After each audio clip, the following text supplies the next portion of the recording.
It should have been 1, 2, 3, but recently something has happened to me. Everything always came easily, but today I woke up and felt nothing. Could I be finally finding out that there's absolutely nothing worth shouting about?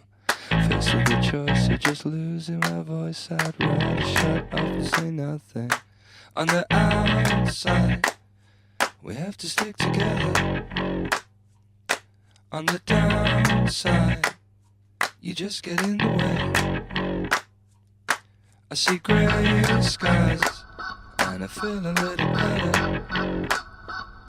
I see grey skies ahead, and it's fine by